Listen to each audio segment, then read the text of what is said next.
lupa juga tracker ring pistonnya dan tracker piston. Nah, di sini saya nanti alat ukurnya nih. Ada sejangka sorong, mikrometer, bore gauge, filler. Nah, untuk pengukuran celah oli nanti saya pakai sebuah T0 untuk sebagai pengukuran dan kunci momen untuk sebagai pengencangan nanti. Untuk langkah awal saya menggunakan buku panduan atau buku pedoman dari K3VE 13. Nah, di sini saya sudah tandai untuk lebih enaknya, yaitu yang pertama itu lepas cover silinder. Oke teman-teman, ini mesinnya sudah saya turunkan dari mobil. Nah, ini saya pasang di stand biar mudah untuk pengerjaannya atau pembongkarannya. Intake, exhaust semua sudah terlepas. Sebelum kita membongkar, saya akan mau memperkenalkan dulu letak-letak sebuah sensor aktuator di mesin K3VE ini. Yang pertama ini di depan, posisi depan di sini ada sensor OCV, oil control valve, yang dimana ini bisa disebut juga VTI. Itu.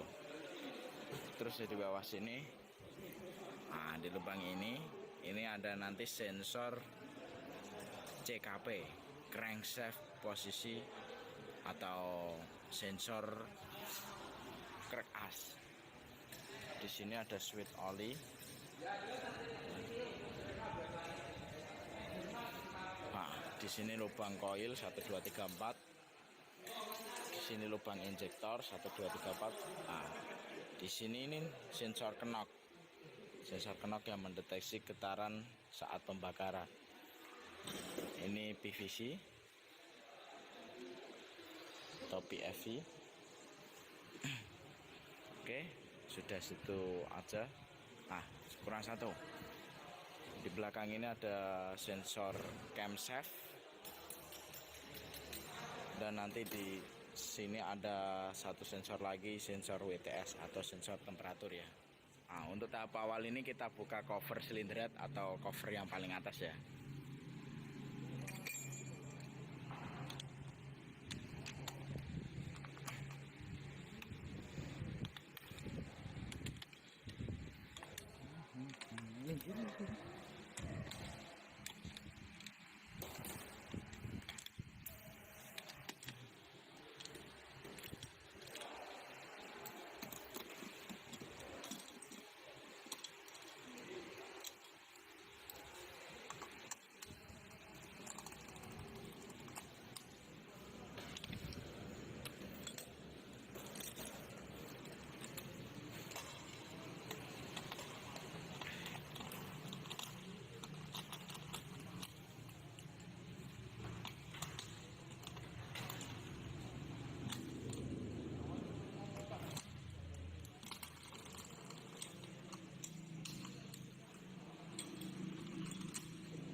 Nah, untuk pelepasan baut, sebelum melepas cover silinder atas ini, alangkah baiknya semua sensor yang di awal tadi yang saya sudah jelaskan dilepas dulu untuk menjaga keamanan dari sensor.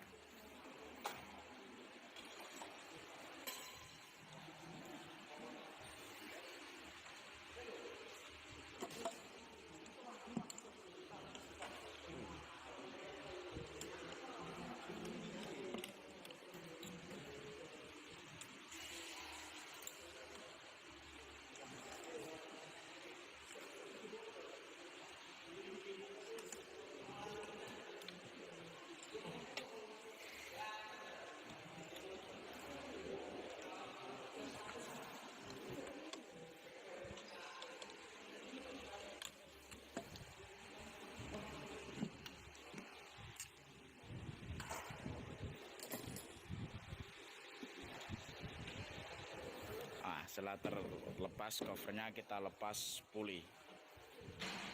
Dimana ini pelepasan puli kita gunakan SST untuk penahan. Di sini ada lubang 2, ini ada dratnya. untuk baut 12 sebagai penahan saat pembukaan puli.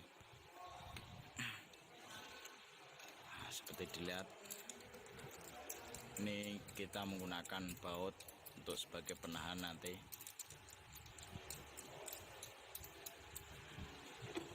Untuk baru yang dibongkar itu pasti kenceng banget karena dia mau menyesuaikan.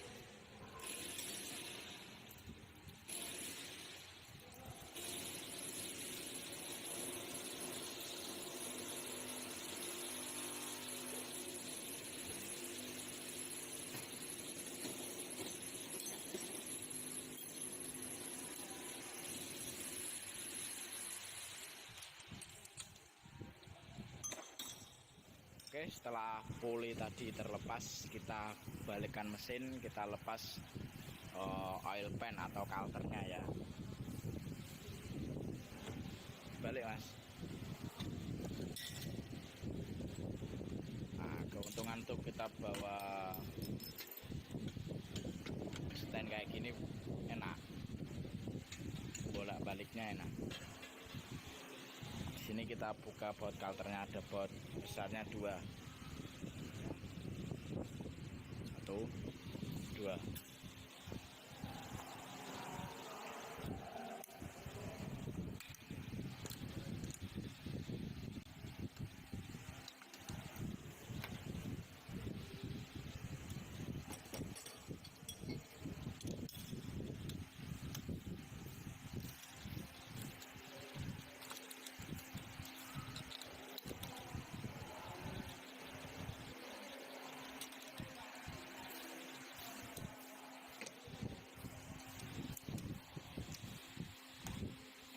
Setelah baut yang besar sudah dikendorkan penuh, kita coba lepas baut ukuran 10.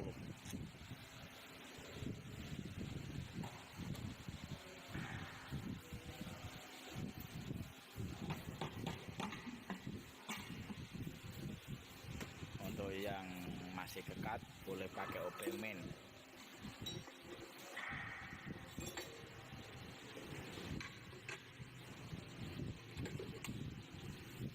Oke, di sini ada saringan oli. Untuk teman-teman yang mesinnya baru kebuka atau baru pertama kali buka, pasti ada komponen ini, saringan kasar oli. Di sini ada 3 baut, baut 10 ya. Bisa lepas mas. Oke, setelah oil pan terlepas, kita lepas cover timing. Bisa dibalik lagi mas.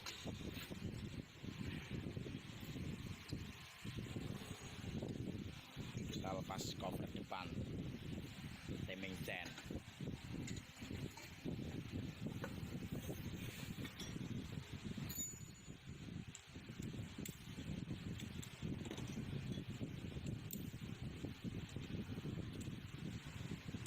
Untuk cara pembongkaran, ialah kendorkan dulu baut-baut yang lebih besar, setelah itu baru baut kecil.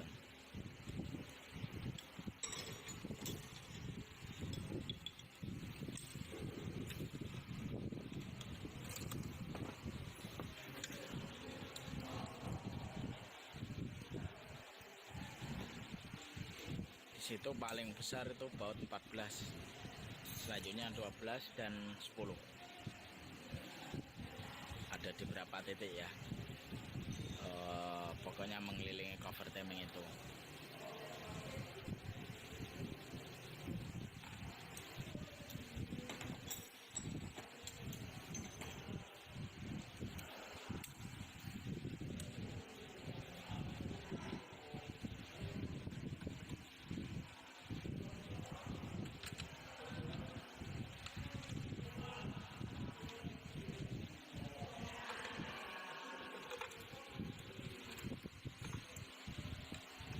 Untuk teman-teman bengkel, mod untuk keselamatan kerja ketiganya tetap jaga, protokol kesehatan juga dijaga juga.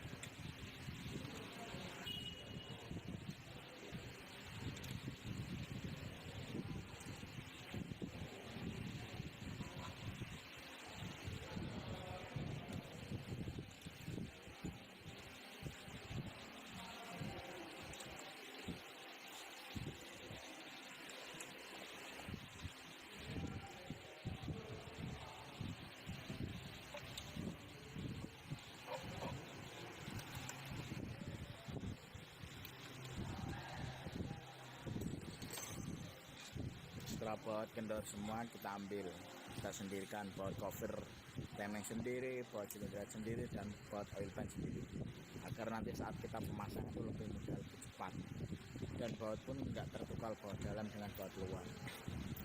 Ya intinya sama, ukuran sama, tapi kadang ada spek yang berbeda untuk baut dalam.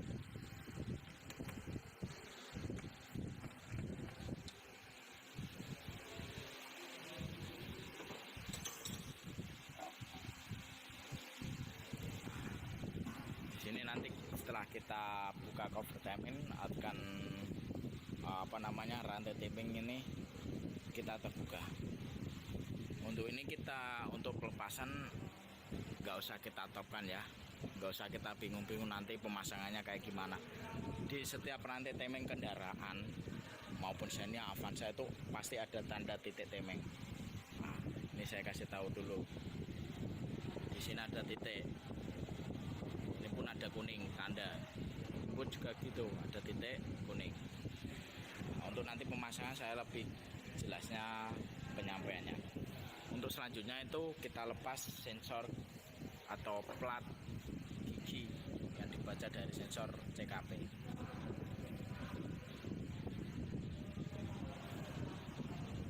Oke, lepasnya mudah, tinggal ditarik aja. Selanjutnya kita pelepasan pengikatan spin puli agar nggak jatuh. Selanjutnya kita pelepasan tensioner. Dilepas dulu aja mas, dikendorin bautnya.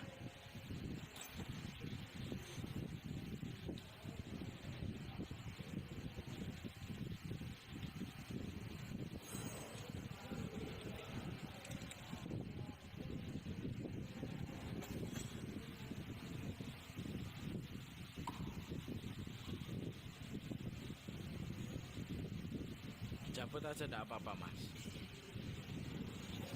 diputer dulu mas bautnya puli. Nah ini untuk teman-teman kalau susah kayak gini silakan pasang baut pulinya, kita puter sedikit karena ini di sini ada kendor sehingga di sini tensioner pun kalah.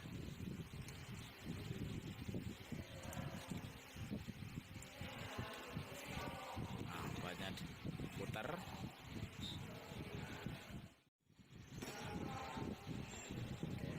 Setelah diputer pasti ini nanti mau maju ya, sehingga tensioner pun bisa dilepas.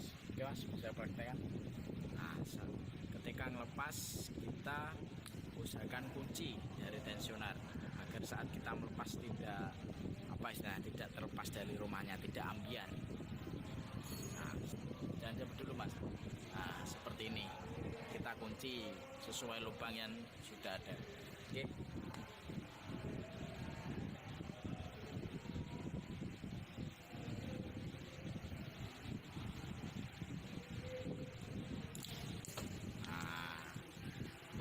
Dan terjadi ambiar. Belum itu. Nggak apa-apa mas, ini taruh sini aja dulu. Di dalam komponen tas tensioner ini ya gini, ada bar, ada giginya. Untuk pemasangan ini nanti saya jelaskan di nanti perakitan. Kita fokus pembongkaran dulu. Selanjutnya kita bongkar apa mas? Quick timing. Quick timing ini berada di bawah baut kerkas. Bautnya sama baut 10 semua.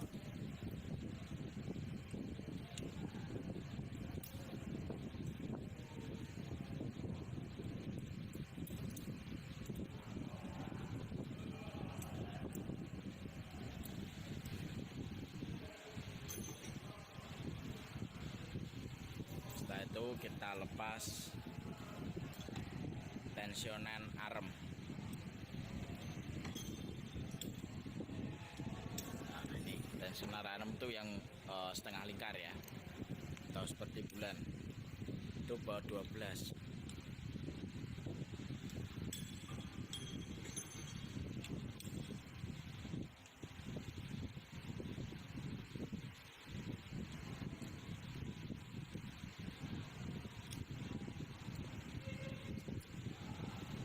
untuk stabil ini stabil rantai timing.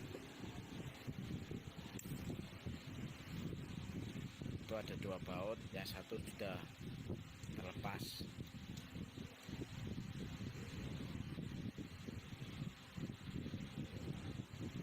Nah, kalau sudah kayak gini, rantai timing pun mudah untuk dilepas.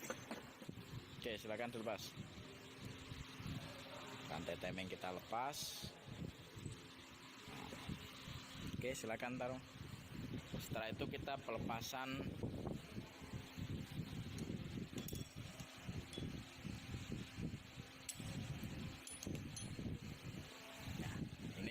gunanya dari kunci kombinasi 24. Gigi ini yang dideteksi oleh sensor OCV atau sensor VVTi. Kenapa kita lepas, nggak kita langsung? Karena ini nanti kita ada dalam proses overhaul itu ada pembersihan. Karena ini harus bersih dan oli pun akan masuk, sehingga akan kebaca dari sensor OCV atau VVTi-nya.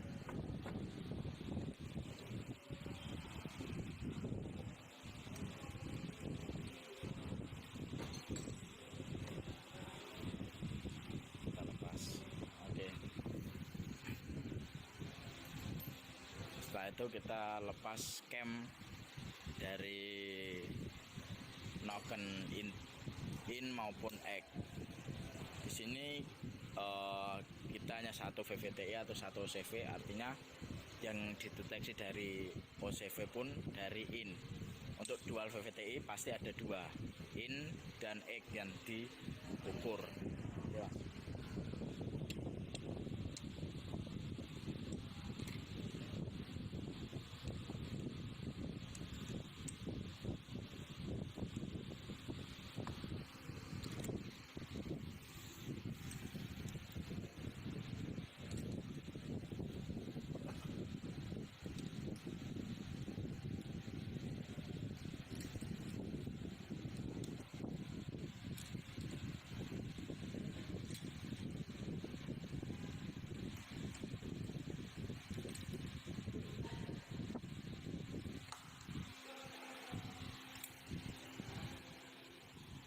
Setelah baut cam kita kendorkan, nanti kita ambil satu persatu.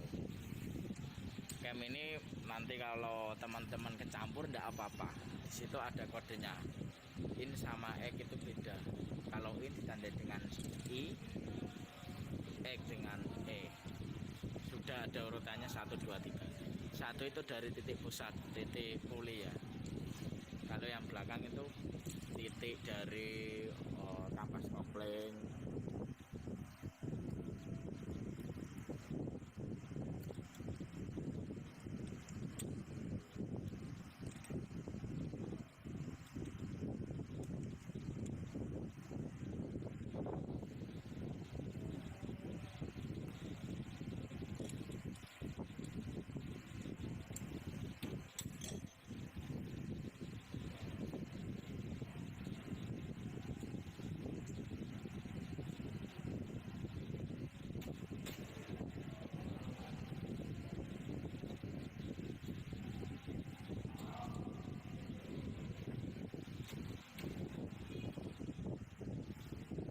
Kita lepaskan snap egg,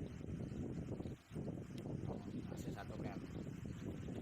Lepaskan snap egg dulu mas, egg itu yang ada giginya, dan in yang tadi dilepas gigi dari OCV yang mendetek VVT nya.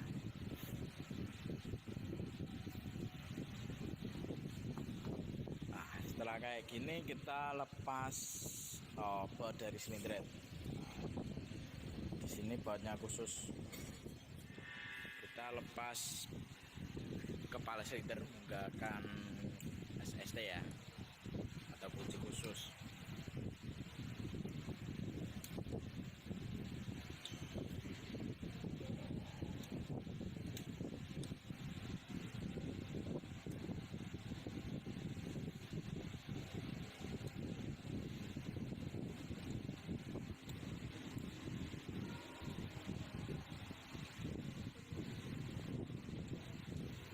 Untuk tipe bautnya ini baut khusus silindran, baut plastik bagian. Artinya kalau di buku manual sih sekali bongkar sekali ganti. Itu kita bengkel-bengkel umum, bengkel biasa, baut ini bisa 2 kali pakai lah. Dengan catatan dari kepalanya nggak ada kerusakan maupun aus. Jika ada aus nanti pengencangannya menggunakan momen pasti nggak bisa.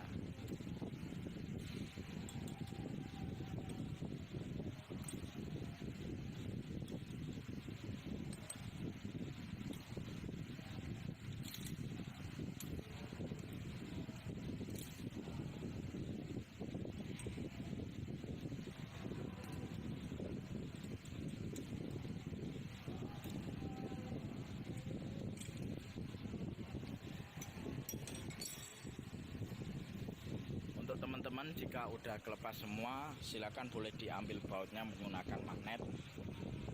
Di sini ada baut sama ringnya. Karena ini saya memburu untuk waktunya lebih cepatnya, kita langsung aja angkat headnya. Bisa menggunakan cara seperti saya ini.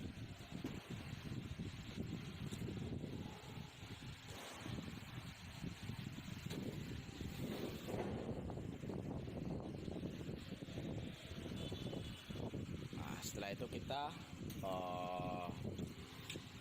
lihat kerusakan ataupun keausan yang dialami sebuah silinder ini ya.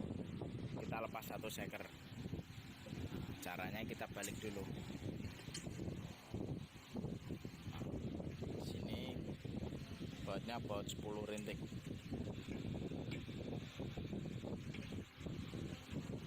Piston nomor 1 mas.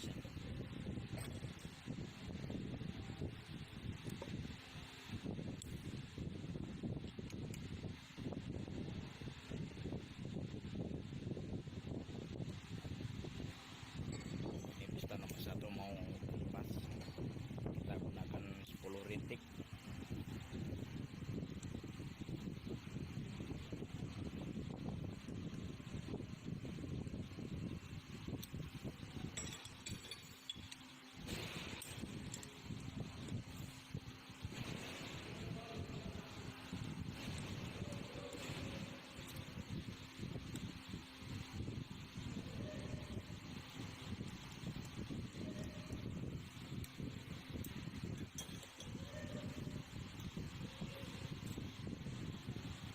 Oke, lepas, bisa dilepas mas. Kita pukul menggunakan gagang dari palu ya, jangan dari besi, dari kayu. Piston lepas, balik mas mesinnya mas.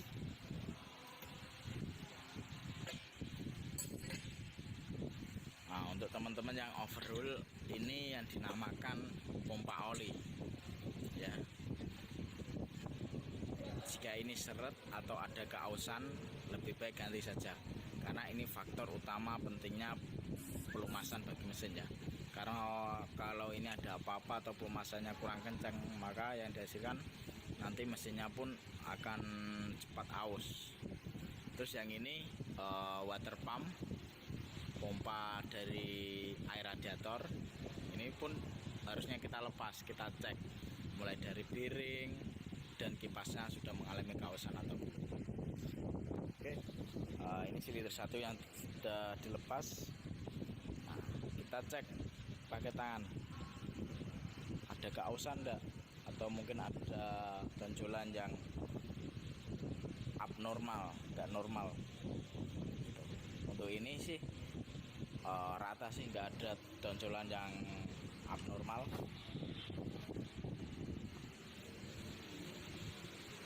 Untuk pistonnya pun juga baik, nggak ada goresan. Ini mental jalannya juga sudah mengalami ada goresan ya, karena mungkin pelumasan kurang merata. Saya akan berbagi tips gimana caranya mengukur sebuah silinder yang lebih detail.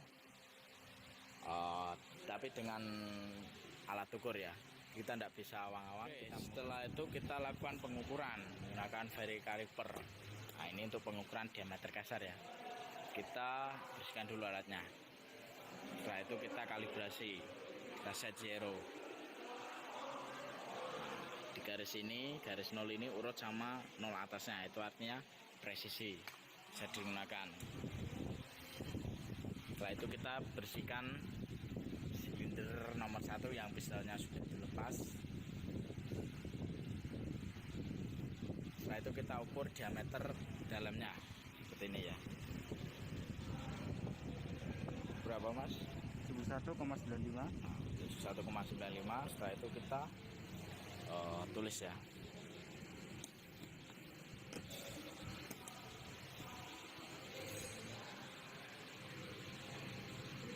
Nah, untuk teman-teman, untuk cara perhitungannya seperti ini. Nanti tabelnya ini diisi semua. Nanti saya akan jelaskan. Setelah itu kita set mikrometer. Kita pakai mikrometer.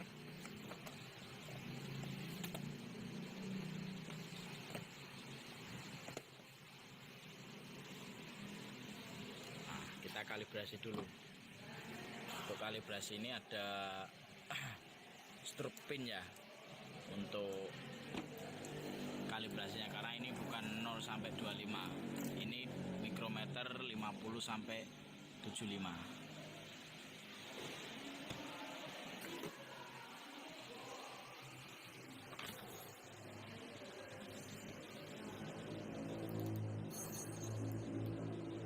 Oke, setelah kita posisi 0, kita set langsung sesuai diameter kasar ini ya, 71,95.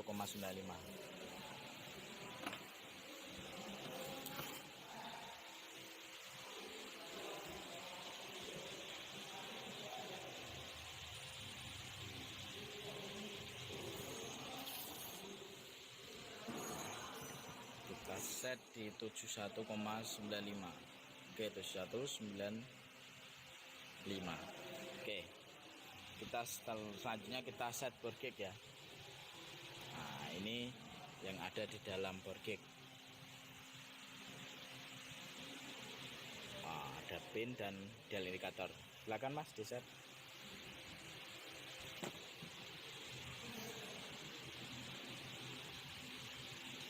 Untuk teman-teman tentunya yang sudah pernah menggunakan bore gauge, tahulah namanya dan kegunaannya. Kalau masih ada yang belum tahu, mungkin nanti bisa cantumkan di kolom komentar. Nanti saya bikin sendiri part untuk pembacaan bore gauge ini. Setelah kita setting pen stroke-nya, kita setting dial indikatornya.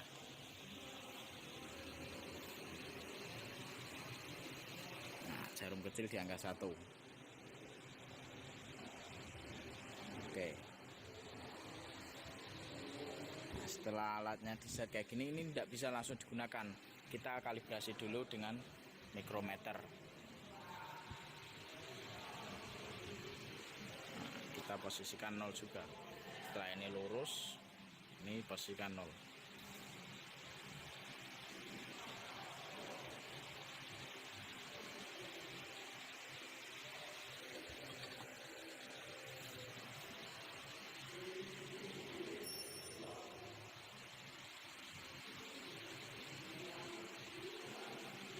Sudah 0 yuk. Nah, ini baru kita boleh gunakan atau mengukur liner silinder ini. Kita untuk kayak gini nih posisi ini sumbu X. Berapa mas hasilnya? 7 strip. Nah, 7 strip sebelum angka 0. Yuk, tengah-tengah liner ya atau kurungnya ya. Berapa? 6 strip. 6 sebelum 0 sama yang bawah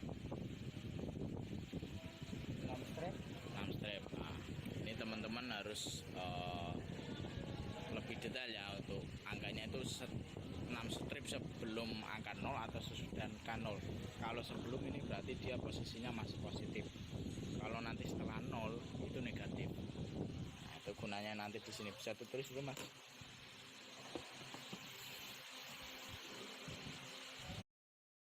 Agoda untuk semua kebutuhan liburanmu di satu aplikasi. booking di Agoda.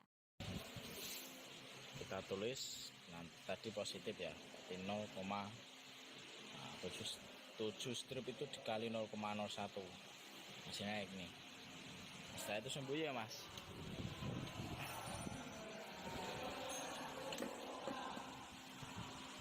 Nah, ini sembuhnya.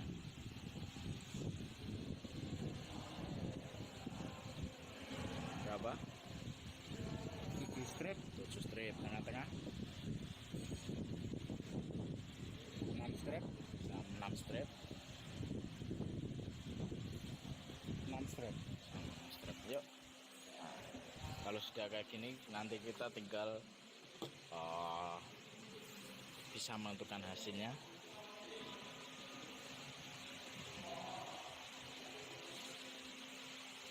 Oke, kita hitung keovalannya dulu. Nah, cara menghitung keovalan ini, sumbu X dengan Y ini yang paling besar itu yang mana? Jika yang paling besar Y, berarti Y dikurangi X. Jika yang paling besar X, X dikurangi Y. Nah, yang paling penting itu yang besar dikurangi kecil, itu rumusnya. Oke mas, bisa diisi 7 dikurangi 7, 0 berarti. Untuk yang bawahnya sama 0 juga, bawahnya juga, sehingga oval maxnya ini juga sama 0 karena nggak ada bilangan dari 3 ini yang paling besar. Terus tirusnya juga sama, antara 3 ini yang paling besar yang mana? Nah, ini yang paling besar 7, yang paling kecil itu 6 karena ini sama ya, 7 dikurangi 6, 0,1. Terus yang ini sumbu Y juga sama rumusnya 0,1. Untuk tirus maksimum ini diambil dari 2 ini, yang paling besar yang mana? Karena ini sama, ya udah kita masukin aja. Setelah ini kita menentukan hasil akhirnya, bahwa silinder ini perlu di oversize atau diperbesarkan atau enggak. Nah itu dengan cara diameter kasar. Diameter kasar ini ditambah 1, 2, 3, 4, 5, 6 sumbu X, sumbu Y. Nah ke 6 ini yang paling besar yang mana? Kita tambahkan. Oke, terus dulu mas, diameter kasarnya 1 ditambah 6 ini yang paling besar 0,07. Nah, sehingga hasilnya sama dengan berapa?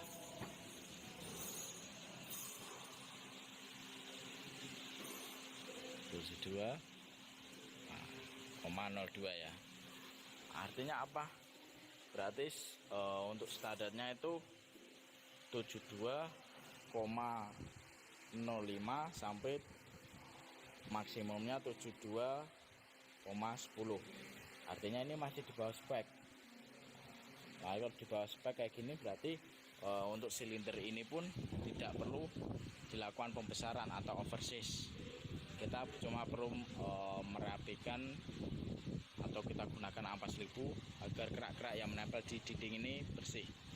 Nah, untuk selanjutnya kita pengukuran ring piston ya, untuk celahnya, dan setelah bergig kita mengukur ring piston ini layak dipakai atau enggak. Kita lepas dulu ya untuk pengukurannya.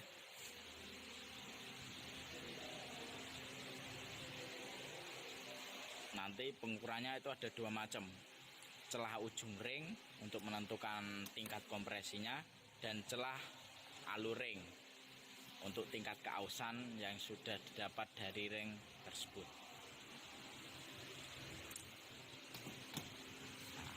Cukup yang dihitung itu nomor 1 dan 2. Kalau 1 dengan 2 ini sudah tidak layak, artinya ring oli pun juga harus diganti. Untuk sebaiknya sih diganti saja, karena ring seker itu harganya nggak begitu mahal ya. Silakan mas, untuk celah alur ringnya itu gimana? Nah, kita selalu bersihkan dulu agar pengukurannya itu selalu presisi.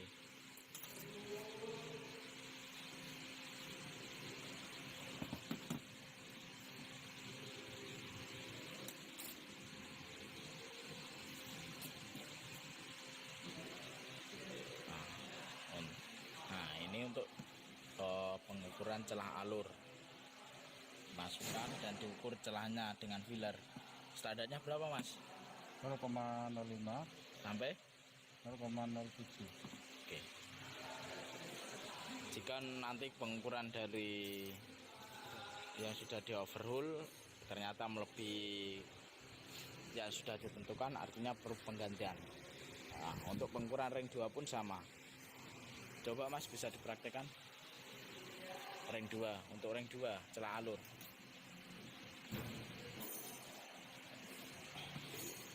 Nah, ini untuk ring nomor 2 nya ya. Sama untuk pengukurannya kita gunakan filler. Filler atau nama bengkel di umum itu puller. Nah, setelah itu kita cek celah ujung ring, nah, atau celah ya diukur ini pemantapan kompresi. Kita masukkan, kita dorong dengan pistonnya.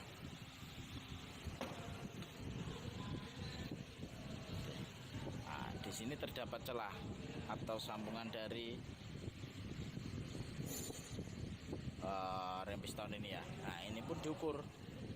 Kalau nantinya celahnya ini begitu banyak, artinya kompresinya akan bocor, oli pun akan naik.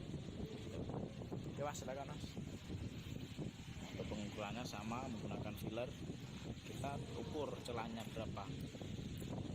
Kalau ini teman-teman bisa lihat di Google, standarnya itu ada. Jika sudah melebihi standar, lebih baik kita ganti. Jangan kita ambil resiko. Ring 2 mas.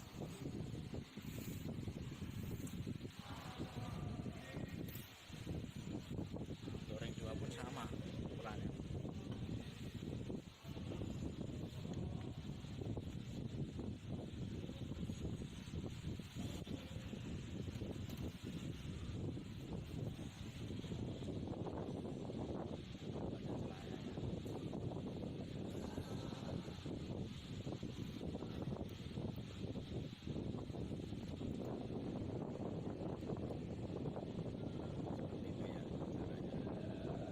Teman-teman bisa menggunakan pullernya sendiri atau yang punya silakan, karena harganya itu enggak nyampe ratusan ribu kalau yang biasa.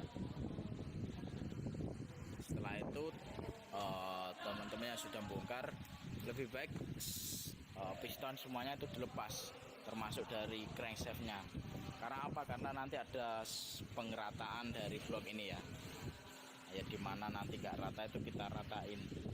Kita bisa taruh di tukang bubut ataupun kita bisa gunakan SST kita sendiri, amplas ditaruh di kaca sehingga kerataannya akan seperti kaca. Bisa dibalik dulu mas.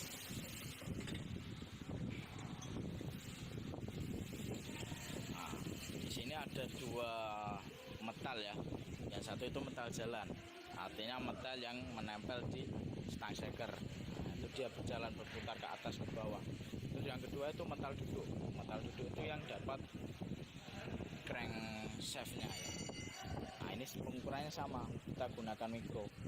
Jika skepnya ini celahnya atau diameternya itu berkurang, artinya semakin sedikit, nah itu perlu kita lakukan undersize. Oke, saja kita perakitan dulu ya. Cara pemasangannya mas mungkin bisa diterapkan menggunakan alatnya tadi. Nah, alatnya dibalik ya.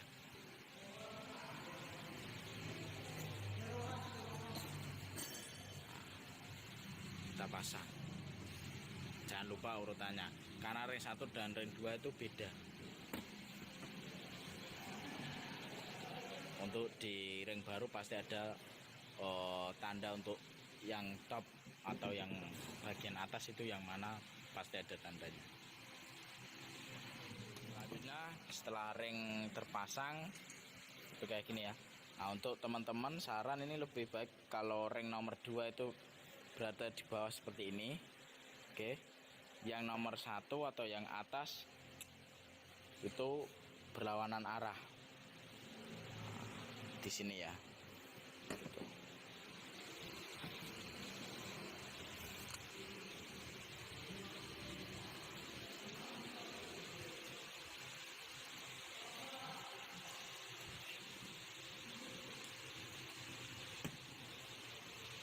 kita kasih oli.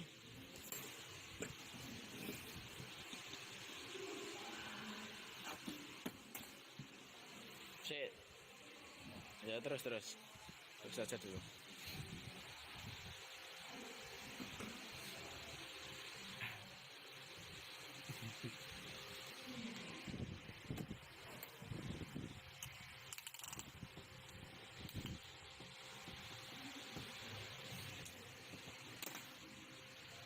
Oke, setelah terpasang kayak gini kita pasang. Untuk teman-teman yang bingung, nah di sini ada tanda titik. Ini fungsinya untuk menghadap ke depan. Titik depannya di mana? Itu titik depannya itu di puli. Ya nantinya ada fan belt, ada semuanya itu merupakan titik depan. Kalau untuk yang bagian sini yang dapat kopling itu belakang. Oke mas, kita ratakan trackernya dulu.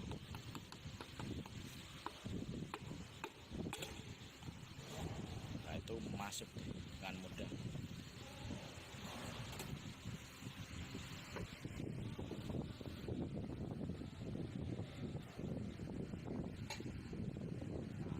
Sekarang saya ingin membagi tips cara pengukuran celah oli di crankshaft ini atau di metal jalannya.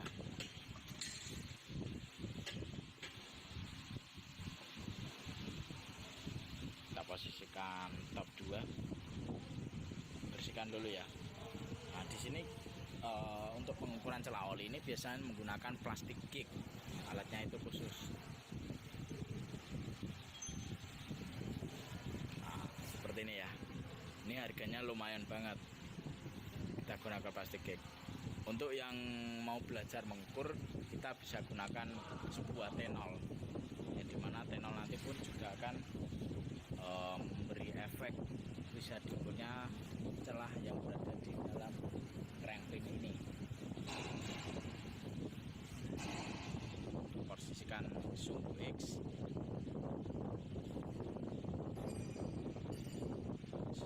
seperti ini. Kita ambil 10 mili atau sekitar 1 sentinan. Setelah itu kita bersihkan ya, jangan sampai ada oli, karena nanti kalau ada oli penyebaran dari plastik gig ataupun tenol nggak bisa menebar rapi ya.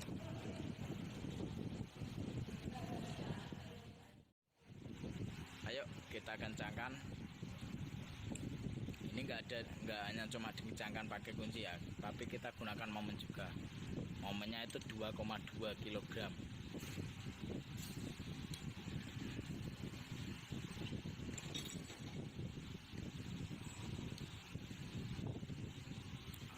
Ini diset, diturunkan.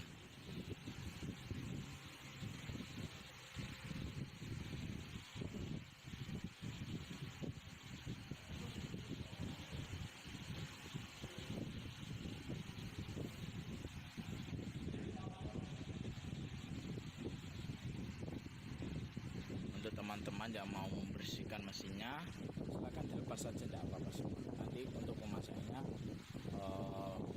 pemasangan kita ambil setelah lepas.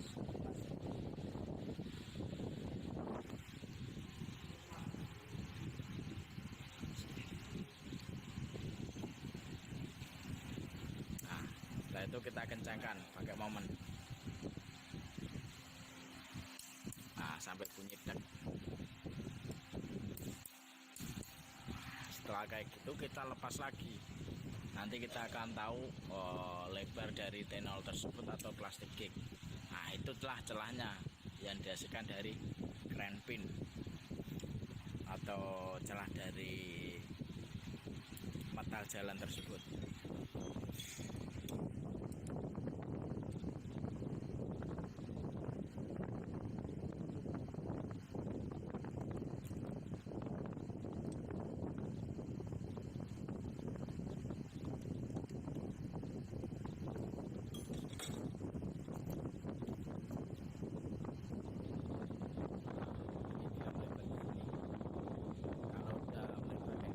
Bisa ukur dengan tadi.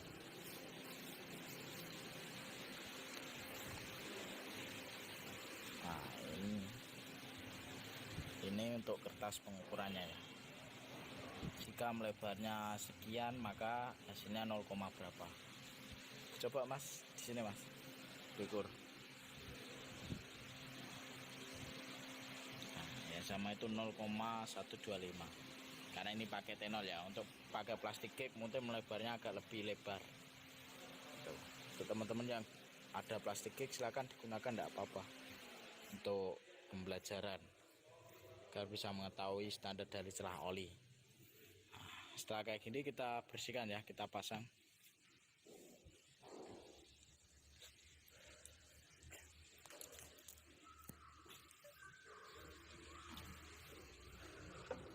Kita pasang, kita momen juga. Nah, di ini juga sama buatnya plastik regen, artinya sekali bongkar sekali ganti.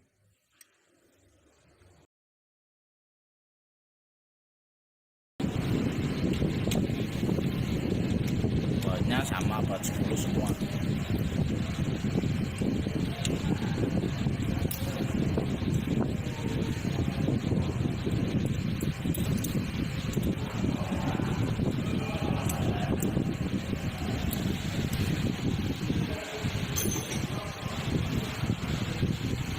Setelah itu kita lepas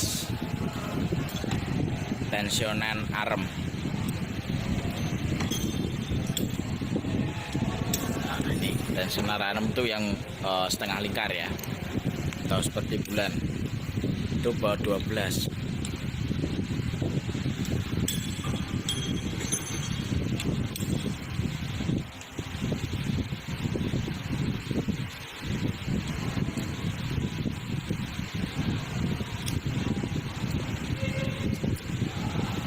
Itu stabil ini stabil rantai timing. Itu ada 2 baut, yang satu sudah terlepas.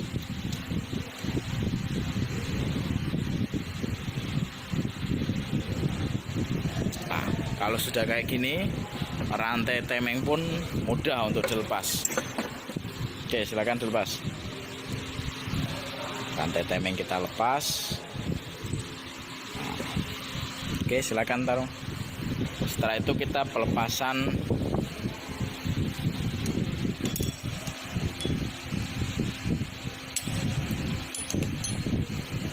nah, ini gunanya dari kunci kombinasi 24.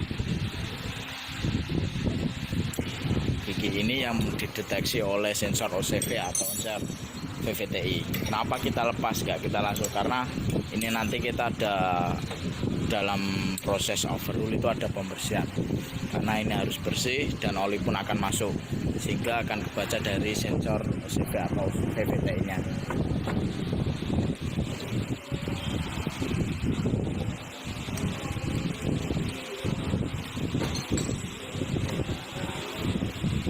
Kita lepas. Oke.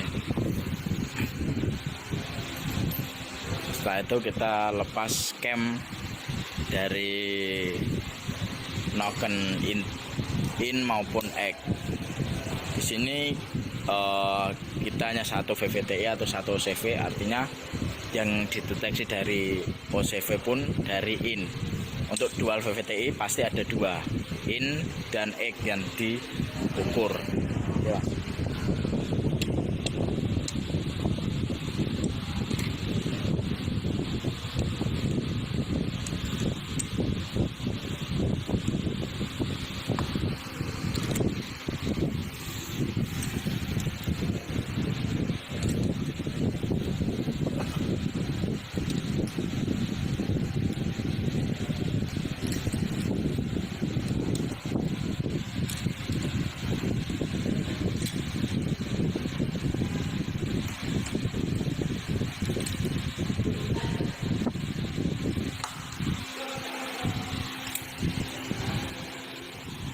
Setelah baut cam kita kendorkan, nanti kita ambil satu persatu.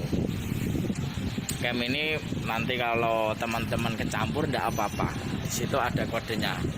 In sama egg itu beda. Kalau in ditandai dengan I, egg dengan E. Sudah ada urutannya 1, 2, 3. Satu itu dari titik pusat, titik puli ya. Kalau yang belakang itu titik dari kampas kopling.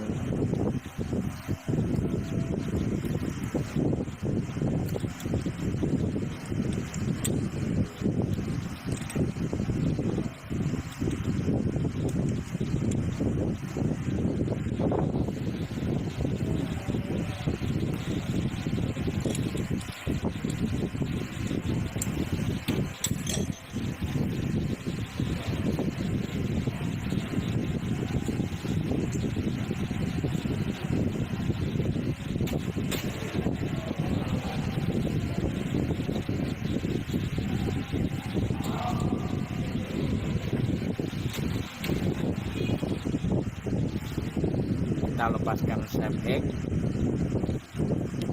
masih satu cam. Lepaskan sep X dulu mas, X itu yang ada giginya, dan pin yang tadi dilepas dari OCV yang mendetek VVT nya.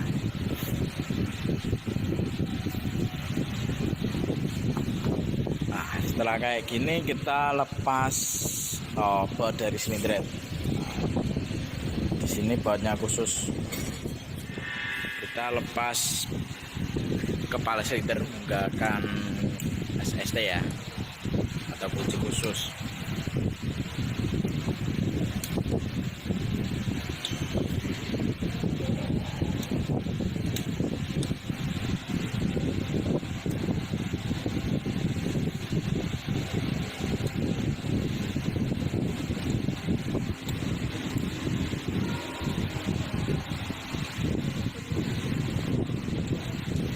Untuk tipe bautnya ini baut khusus silindret, baut plastik bagian. Artinya kalau di buku manual sih sekali buka sekali ganti. Itu kita bengkel-bengkel umum, bengkel biasa, baut ini bisa 2 kali pakai lah. Dengan catatan dari kepalanya nggak ada kerusakan maupun aus. Nggak ada aus nanti dengan pengencangannya menggunakan momen pasti nggak bisa.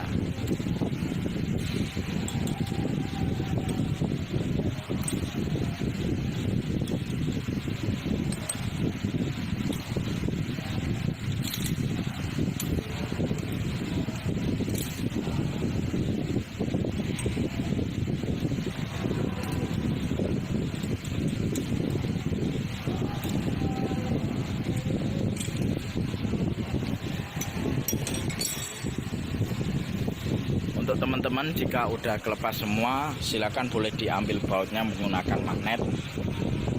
Di sini ada baut sama ringnya. Karena ini saya memburu untuk waktunya lebih cepatnya, kita langsung aja angkat headnya. Bisa menggunakan cara seperti saya ini.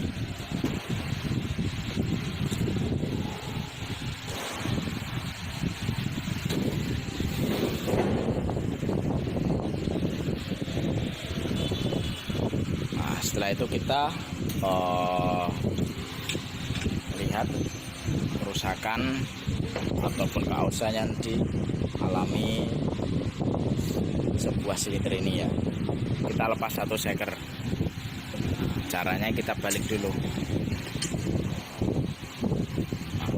Di sini bautnya baut 10 rintik.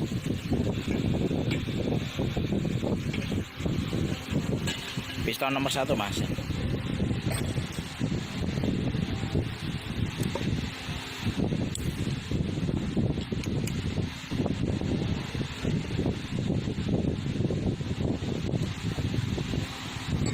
Ini piston nomor 1 mau lepas.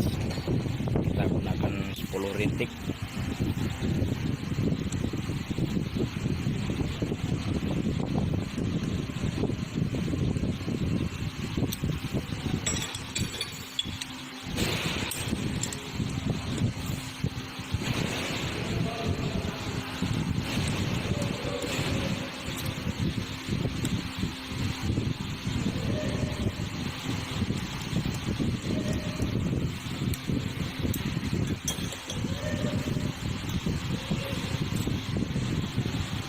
Oke, lepas. bisa dilepas mas. Kita pukul menggunakan gagang dari palu ya, jangan dari besi, penting dari kayu. Piston lepas, balik mas mesinnya mas.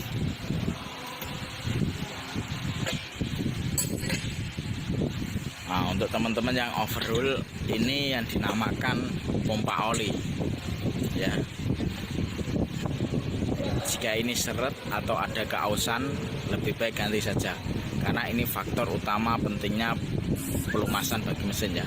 Karena kalau ini ada apa-apa atau pelumasannya kurang kencang, maka yang dihasilkan nanti mesinnya pun akan cepat aus.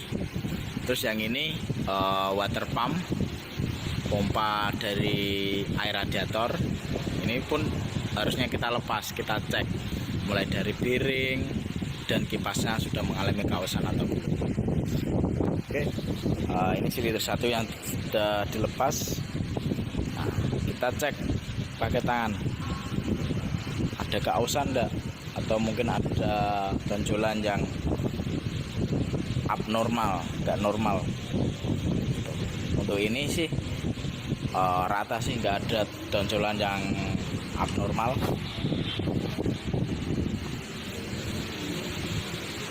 Untuk pistonnya pun juga baik, nggak ada goresan. Ini mental jalannya juga sudah mengalami ada goresan ya, karena mungkin pelumasan kurang merata. Saya akan berbagi tips gimana caranya mengukur sebuah silinder yang lebih detail, tapi dengan alat ukur ya, kita tidak bisa awang-awang.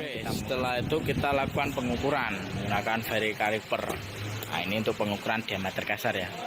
Kita bersihkan dulu alatnya, setelah itu kita kalibrasi, kita set zero. Di garis ini, garis 0 ini urut sama 0 atasnya, itu artinya presisi bisa digunakan. Setelah itu kita bersihkan silinder nomor 1 yang pistonnya sudah dilepas. Setelah itu kita ukur diameter dalamnya seperti ini ya. Berapa mas? 71,95. 71,95. Setelah itu kita tulis ya.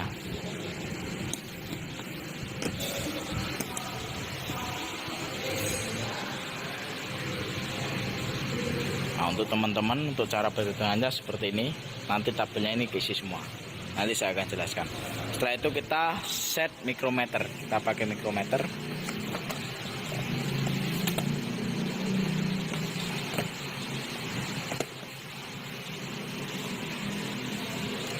Kita kalibrasi dulu. Untuk kalibrasi ini ada stroke pin ya untuk kalibrasinya, karena ini bukan 0 sampai 25, ini mikrometer 50 sampai 75.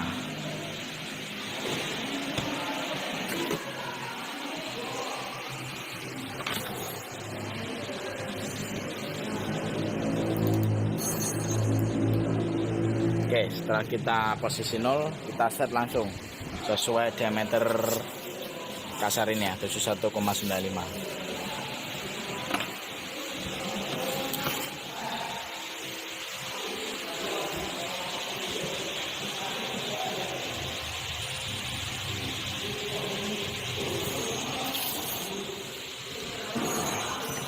Kita set di 71,95. Oke, 71,95. Oke, kita selanjutnya kita set bore gauge ya. Nah, ini yang ada di dalam bore gauge. Ada pin dan dial indikator. Silakan mas di set.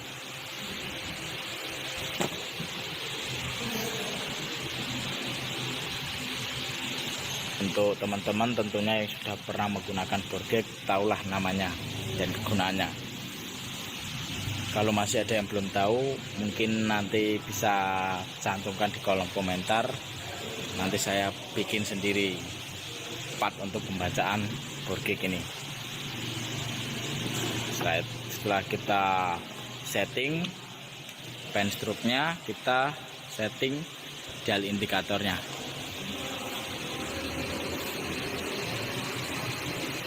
Nah, jarum kecil di angka 1. Oke.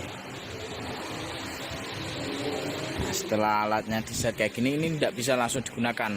Kita kalibrasi dulu dengan mikrometer. Kita posisikan 0 juga. Setelah ini lurus, ini posisikan 0.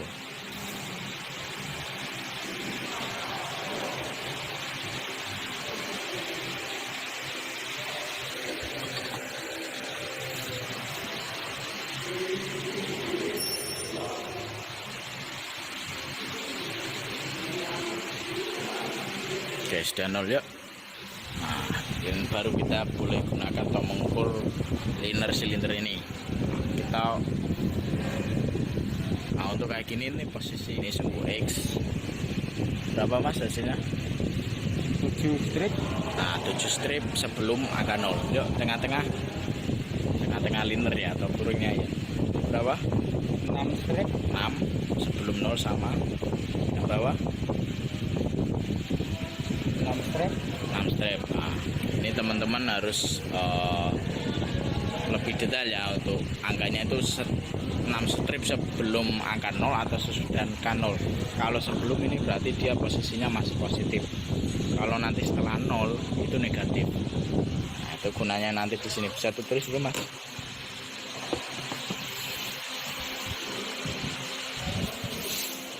Kita tulis nanti tadi positif ya, berarti 0,7 strip itu dikali 0,01 hasilnya ini.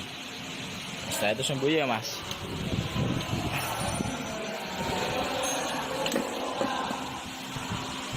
Nah, ini sembunyinya.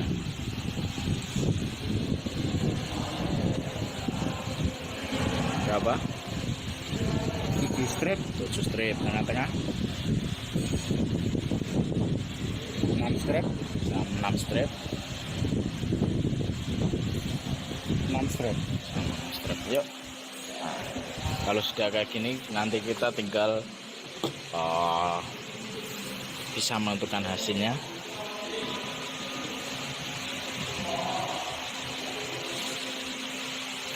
Oke, kita hitung keovalannya dulu. Nah, cara menghitung keovalan ini sumbu X dengan Y ini yang paling besar itu yang mana? Jika yang paling besar Y, berarti Y dikurangi X. Jika yang paling besar X, X dikurangi Y. Nah, yang paling penting itu yang besar dikurangi kecil, itu rumusnya. Oke mas, bisa diisi 7 dikurang 7 0 berarti. Untuk yang bawahnya sama 0 juga, bawahnya juga, sehingga oval maxnya ini juga sama 0 karena nggak ada bilangan dari 3 ini yang paling besar. Terus tirusnya juga sama, antara 3 ini yang paling besar yang mana? Nah, ini yang paling besar 7, yang paling kecil itu 6 karena ini sama ya, 7 dikurangi 6, nah, 0,1. Terus yang ini sumbu Y juga sama aja rumusnya 0,1. Nah, untuk tirus maksimum ini diambil dari 2 ini, yang paling besar yang mana? Karena ini sama, ya udah kita masukin aja. Setelah ini kita menentukan hasil akhirnya, bahwa silinder ini perlu di oversize atau diperbesarkan atau enggak. Nah, itu dengan cara diameter kasar. Diameter kasar ini ditambah 1, 2, 3, 4, 5, 6 sumbu X, sumbu Y. Nah, ke 6 ini yang paling besar yang mana? Kita tambahkan. Oke, terus dulu mas, diameter kasarnya 1 ditambah 6 ini yang paling besar 0,07. Nah, sehingga hasilnya sama dengan berapa?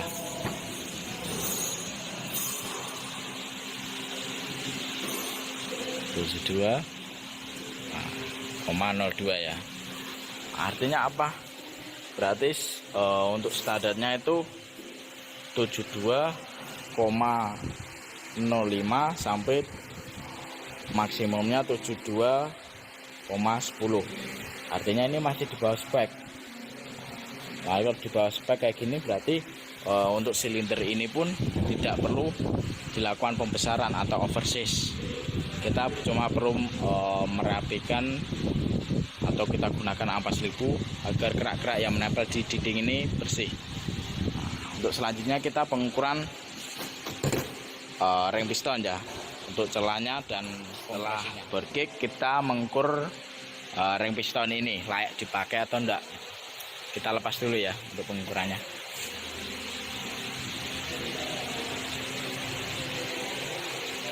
Nanti pengukurannya itu ada dua macam, celah ujung ring untuk menentukan tingkat kompresinya, dan celah alur ring untuk tingkat keausan yang sudah didapat dari ring tersebut.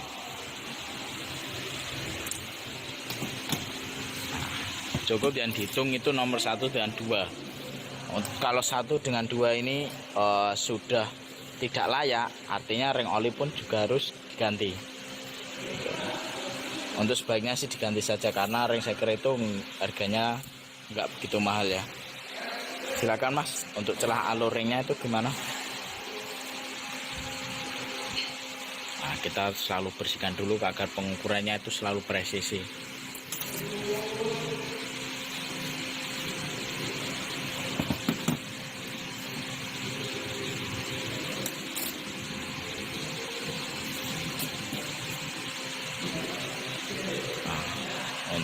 Nah, ini untuk pengukuran celah alur, masukkan dan diukur celahnya dengan filler.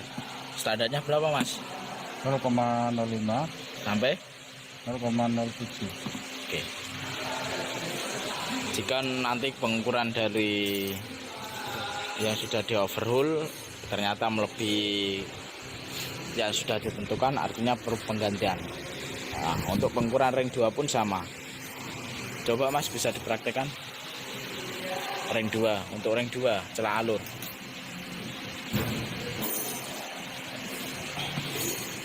Nah, ini untuk ring nomor 2 nya ya. Sama, untuk pengukurannya kita gunakan filler. Filler atau nama bengkel di umum itu puller. Nah, setelah itu kita cek celah ujung ring, atau celah yang diukur ini pemantapan kompresi. Kita masukkan, kita dorong dengan pistonnya.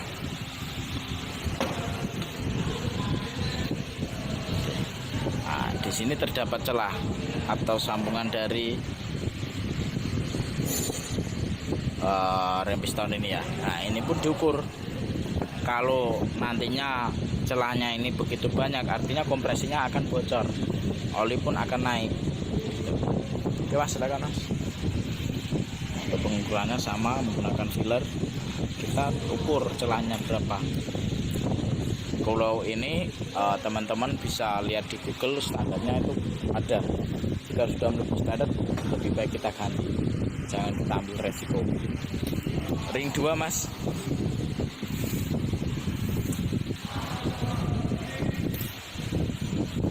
Untuk ring 2 pun sama ukurannya.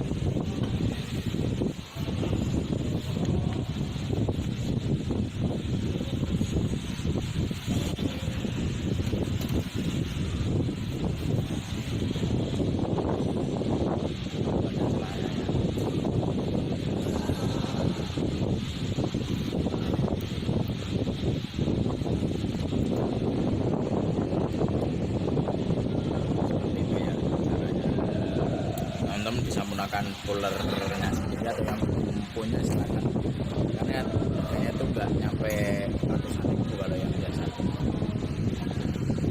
Setelah itu teman-teman yang sudah bongkar, lebih baik piston semuanya itu dilepas, termasuk dari crankshaftnya. Karena apa? Karena nanti ada pengerataan dari blok ini ya, dimana nanti gak rata itu kita ratain. Kita bisa taruh di tukang bubut, ataupun kita bisa gunakan SST kita sendiri, amplas ditaruh di kaca, sehingga kerataannya akan seperti kaca. Bisa dibalik dulu Mas.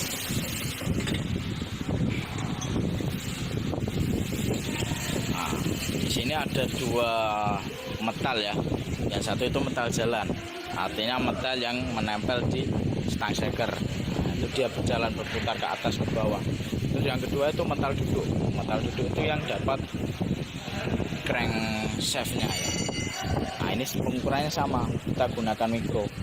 Jika skepnya ini celahnya atau diameternya itu berkurang, artinya semakin sedikit, nah itu perlu kita lakukan undersize. Oke, saja kita perakitan dulu ya. Cara pemasangannya Mas mungkin bisa diterapkan menggunakan alatnya tadi.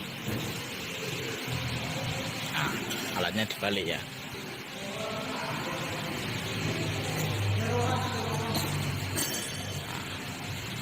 Kita pasang. Jangan lupa urutannya, karena ring 1 dan ring 2 itu beda. Untuk di ring baru pasti ada tanda untuk yang top atau yang bagian atas itu yang mana, pasti ada tandanya. Selanjutnya setelah ring terpasang itu kayak gini ya. Nah, untuk teman-teman saran ini lebih baik kalau ring nomor 2 itu berada di bawah seperti ini. Oke, yang nomor 1 atau yang atas itu berlawanan arah di sini ya.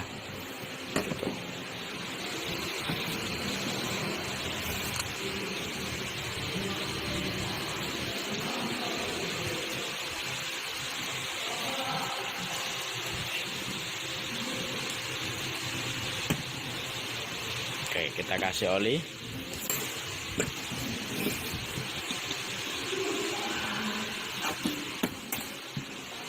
Sip. Ya terus saja dulu.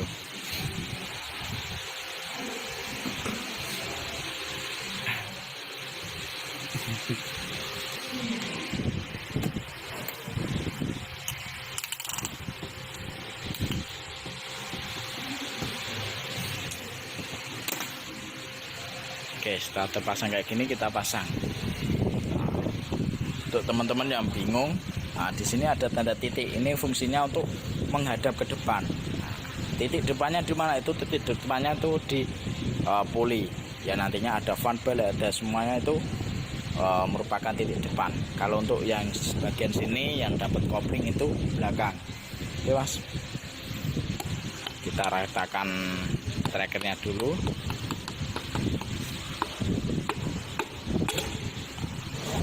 Nah, itu masuk dengan mudah.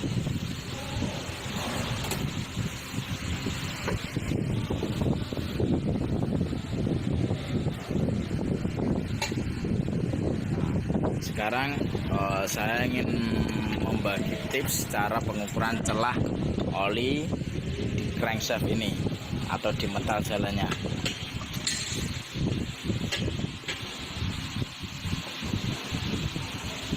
Kita posisikan top 2, bersihkan dulu ya. Nah di sini untuk pengukuran celah oli ini biasanya menggunakan plastik kick, alatnya itu khusus. Nah seperti ini ya, ini harganya lumayan banget, kita gunakan plastik kick. Untuk yang mau belajar mengukur, kita bisa gunakan sebuah tenol, ya, dimana tenol nanti pun juga akan memberi efek bisa diukurnya celah yang berada di dalam crankring ini. Posisikan sumbu X, posisikan sumbu X seperti ini. Kita ambil 10 mili atau sekitar 1 sentinan. Setelah itu kita bersihkan ya, jangan sampai ada oli, karena nanti kalau ada oli penyebaran dari plastik kick ataupun tenol nggak bisa menebar rapi ya.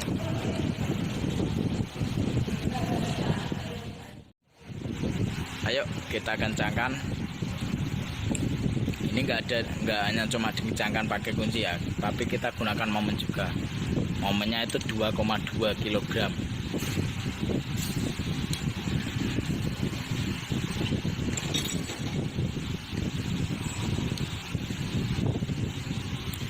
ini di set, diturunkan.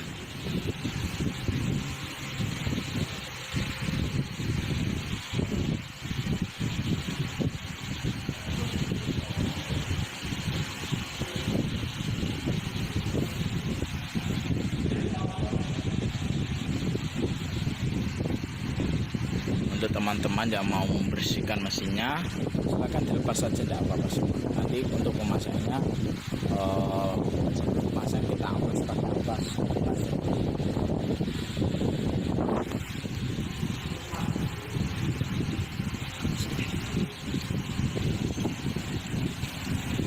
Nah, setelah itu kita kencangkan pakai momen. Nah, sampai bunyi dek. Setelah kayak gitu kita lepas lagi. Nanti kita akan tahu lebar dari tenol tersebut atau plastik kick. Nah, itu celah-celahnya yang dihasilkan dari crank pin atau celah dari metal jalan tersebut.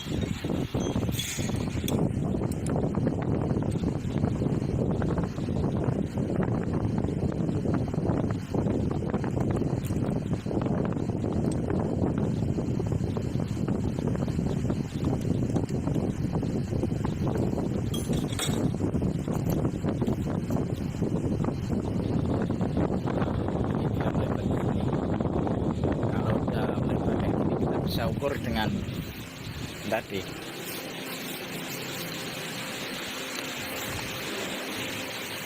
Nah,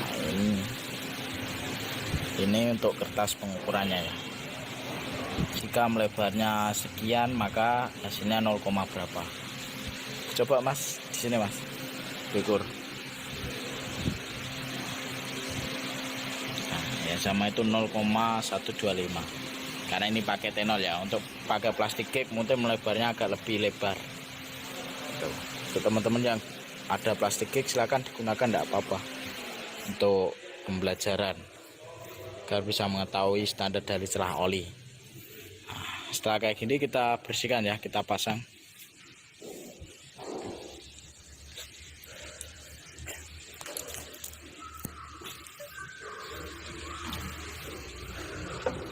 Kita pasang, kita momen juga. Nah, di ini juga sama buatnya plastik regen, artinya sekali bongkar sekali ganti.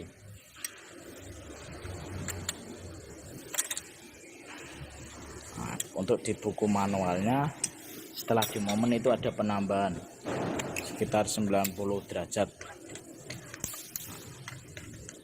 Untuk bagi teman-teman mending kita tambahin momennya. Yang asalnya 2,2 kita jadikan 2,4. Kalau ini kita penambahan ya. Udah Mas, cukup.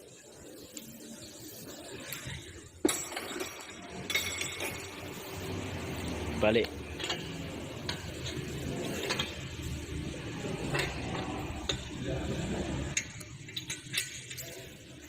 Oke. Untuk ini kita sebelum pemasangan, alangkah baiknya kita melakukan pengerataan sehingga silinder head ini rata, tidak ada nanti kebocoran saat kompresi. Biasanya untuk bengkel-bengkel ada yang ditaruh tukang bubut, ada juga yang diratakan sendiri dengan kaca tadi ya, seperti yang saya jelaskan. Untuk tips teman-teman kalau bongkar silinder head, jangan sampai botolan valve ini atau botolan katup tertukar satu dengan satu, karena nanti kalau tertukar dia akan menimbulkan bunyi yang abnormal, karena untuk botolan satu dengan satu yang lainnya itu ukurannya juga beda. Oke, silakan dipasang Mas. Nah, kita lakukan pemasangan gasket. Gasket bisa gunakan esbes maupun yang ori kayak gini. Nah, untuk selera teman-teman mau dilem atau enggak itu kepercayaan masing-masing. Ada bengkel yang dilem, ada yang tidak. Tapi untuk standarnya enggak ada untuk pengeliman di silinder head.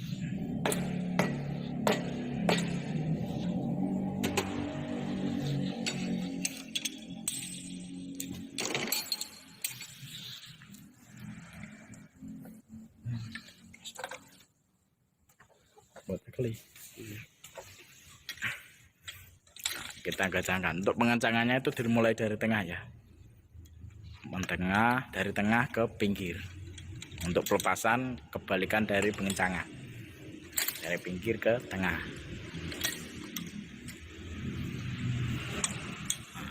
Ini juga nanti perlu pemomenan. Untuk bautnya sudah saya jelaskan tadi, plastik regen. Artinya setelah dimomen ada penambahan sekitar 90 derajat. Penambahan daya putar ya, bukan penambahan dari baut ataupun murnya.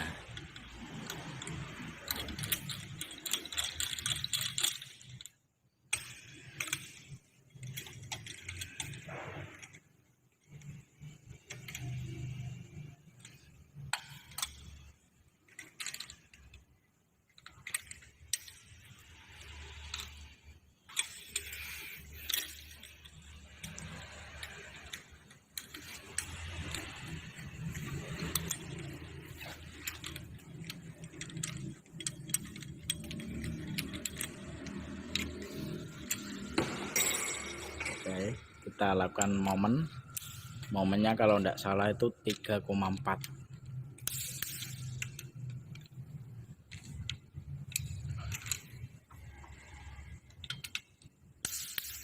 sampai bunyi tik.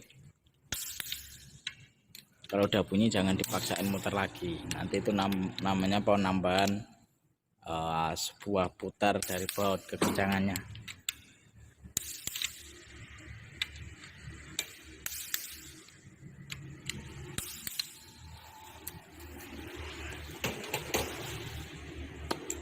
Setelah itu, setelah teman-teman melakukan pemomenan dan penambahan, kita pemasangan camshaft.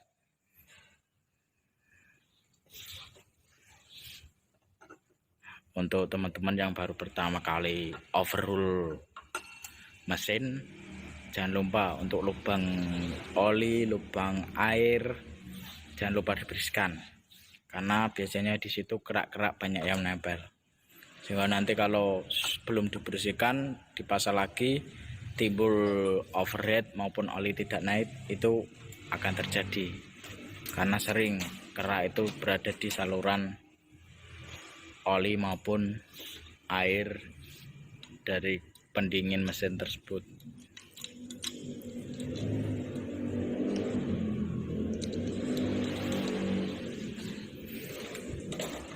Nah, untuk pemasangan camshaft in, untuk topnya itu teman-teman sangat mudah ya.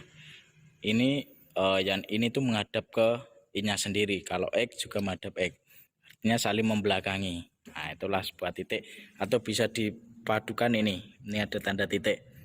Nah, titik ini di atas ya, sama ini tonjolan pin juga di atas. Setelah itu pemasangan cam dari noken.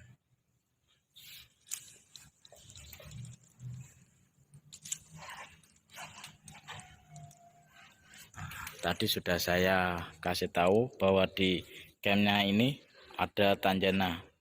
Untuk in dan X itu beda. Nah, ini ada tandanya I2 ya. Ini berarti di intake urutan nomor 2, karena nomor 1 ini ya. Yuk.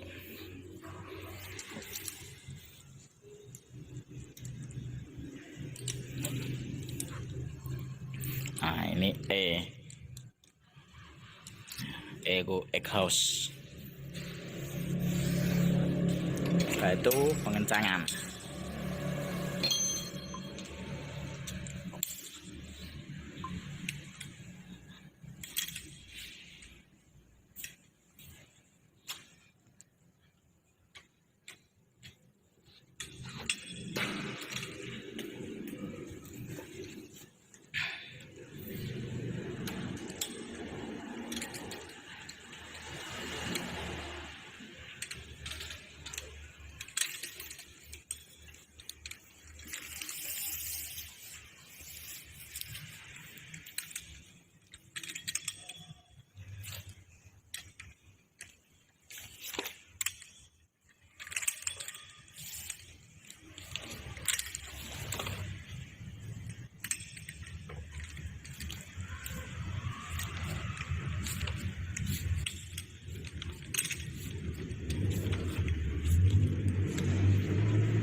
Yuk, setelah itu di ini ada momennya juga.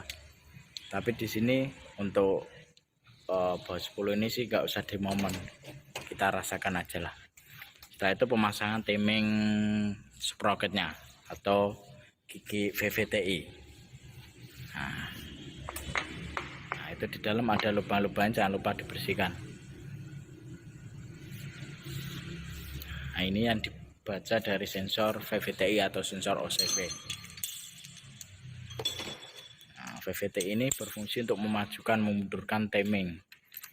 Artinya jika ini trouble, maka timing pengapian pun nggak pas,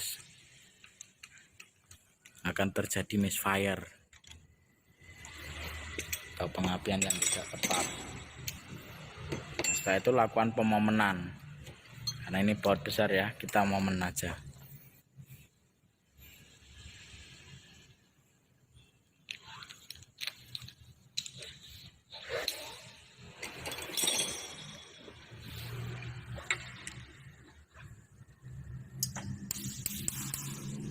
Sampai bunyi tik-tik.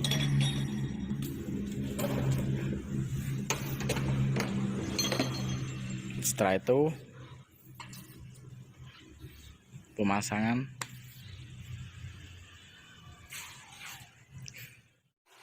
Nah, setelah kayak gini kita pasang tension arm. Tension arm itu yang seperti setengah lingkaran, seperti bulan.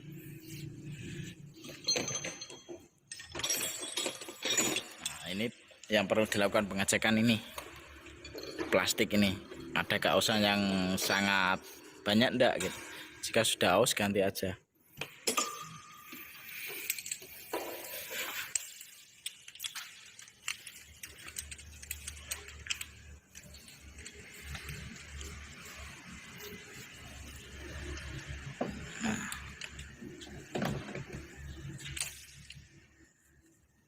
Oke. Setelah kayak gini kita pasang quick timing. Quick timing itu yang lurus. Dia baut 10 ada 2. Karena yang satu patah di dalam, kita gunakan satu baut.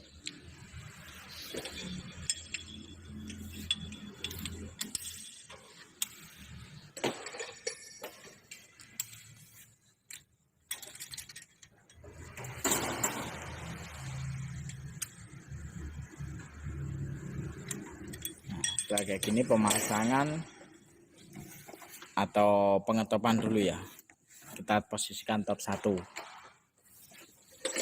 sehingga nanti akan lebih mudah saat pemasangan rantai timing.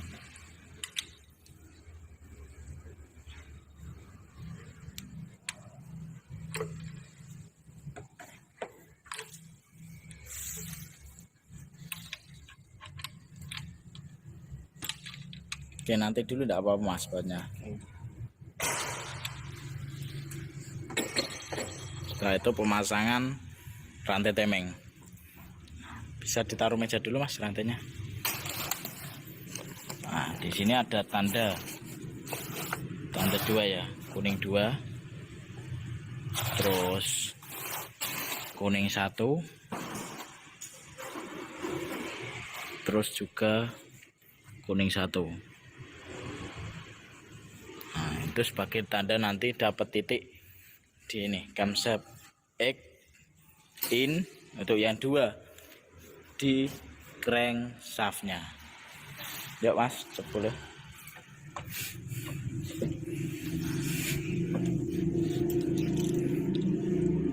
Nah, untuk pemasangan timingnya lebih baik dari bawah, karena yang atas nanti bisa digeser-geser menggunakan kombinasi 24.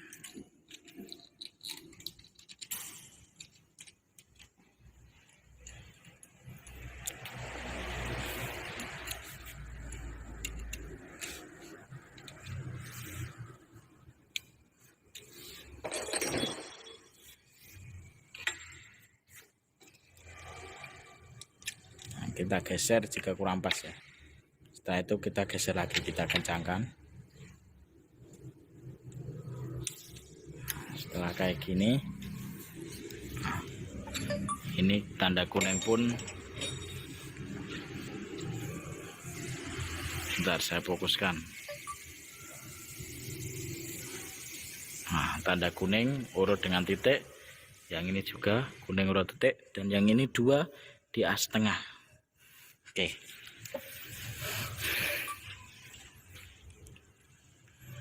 Setelah ini pemasangan tensioner dari rantai temeng ini.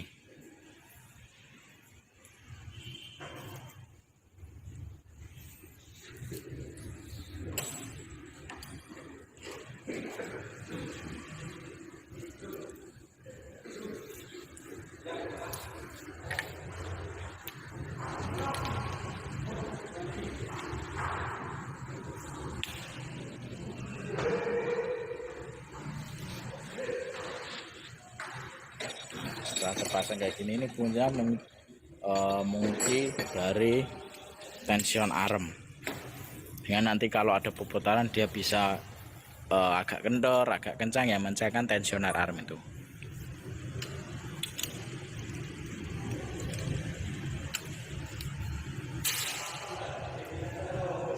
Oke, selanjutnya pemasangan sub assembling. Nah, yang bawah ini.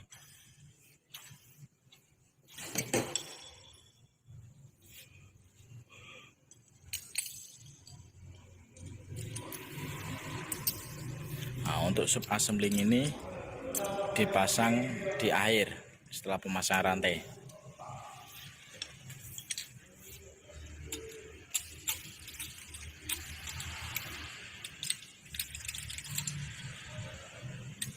Nah, setelah kayak gini, pengeliman dan pemasangan cover temeng. Oke, ada lupa saya. Lepas dulu baut pulinya ya. Kita lepas dulu baru nanti pemasangan sensor atau gigi.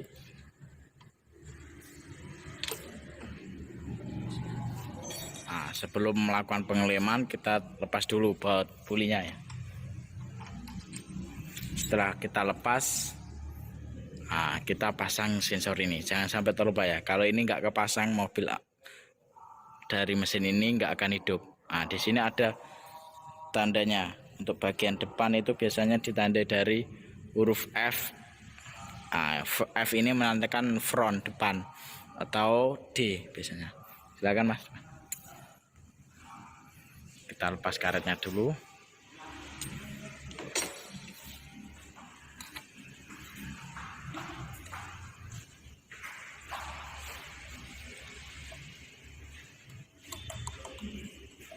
Nah, setelah kepasang rapat ke belakang, kita pasang atau melakukan pengeleman di cover temeng. Jangan lupa penggantian seal crack asnya ya. Jangan lupa juga dilem, karena ini buat praktek kita nggak lem. Jangan lupa kita lakukan penggantian di seal crack asnya.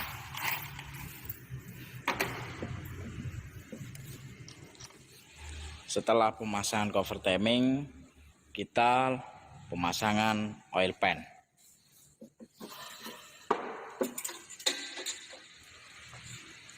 Kita balik ya. Nah, sebelum pasang oil pan, kita pasang juga oil stanger atau saringan kasar dari oli. Nah, iku berarti. Iku gak apa-apa. Oh ya.